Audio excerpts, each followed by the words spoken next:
Hi எல்லாருக்கும் வணக்கம்.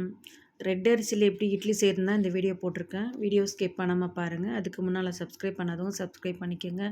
வாங்க வீடியோக்குள்ளே போய் ரெட் அரிசியில் எப்படி இட்லி செய்யலான்னு பார்க்கலாம்.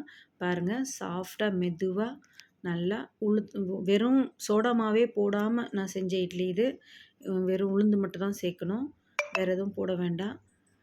சோடா மாவுலாம் கலந்து வயிற்றுக்கு நல்லதில்லைன்னு போடுறது கிடையாது. அதெல்லாம் போடாமல் நான் உங்களுக்கு இந்த இட்லி செஞ்சுருக்கேன்.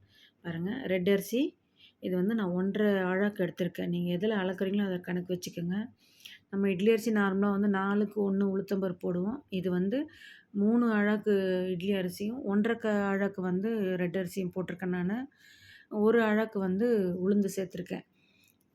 ஒரு ஸ்பூன் அளவுக்கு வெந்தயத்தை சேர்த்துக்கோங்க. 1 இல்லை 1.5 ஸ்பூன் கூட போட்டுக்கலாம். வெந்தயம் போட்டால் நல்லது தான் உடம்புக்கு.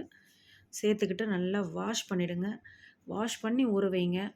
ஒரு 5 மணி நேரம் ஊறட்டும். அது 5 மணி நேரம் 6 மணி நேரம் நல்லா ஊறினதுக்கப்புறம் கிரைண்டரில் போட்டு நல்லா ஆட்டிக்கங்க.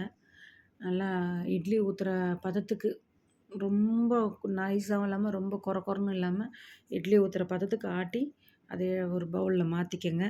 மாற்றிட்டு ஒரு 5-6 மணி நேரம் புளிக்க விட்டுடுங்க. நல்லா புளிச்சதுக்கப்புறமா இட்லி ஊற்றுங்க. இட்லி ஊற்றி பாருங்கள். நீங்கள் சோடா மாவுலாம் எதுவுமே போட வேண்டாம், வேறு எதுவுமே சேர்க்க வேண்டாம். அதில் இதை மட்டுமே அரைச்சி நல்லா புளிக்க வச்சு இட்லி ஊற்றுங்க. இட்லி சாஃப்டாக சூப்பராக வரும். இட்லி ஊற்றி பார்த்துட்டு நீங்கள் செஞ்சு பார்த்துட்டு எப்படி இருக்குன்னு கமெண்ட்டில் சொல்லுங்கள்.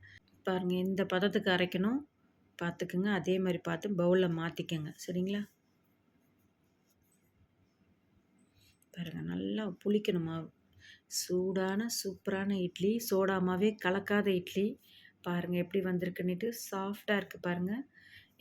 இந்த வீடியோ பிடிச்சிருந்தா லைக் போடுங்க, சப்ஸ்கிரைப் பண்ணுங்கள், உங்கள் ஃப்ரெண்ட்ஸுக்கெல்லாம் ஷேர் பண்ணுங்கள். மறுபடியும் அடுத்த வீடியோவோட உங்களை சந்திக்கிறேன். இதில் நான் 2 விதமான இட்லி ஊற்றிருக்கேன். நம்ம சாப்பிட்ற மாதிரி பெருசாகவும், குழந்தைங்களுக்காக மினி இட்லியும் ஊற்றிருக்கேன்.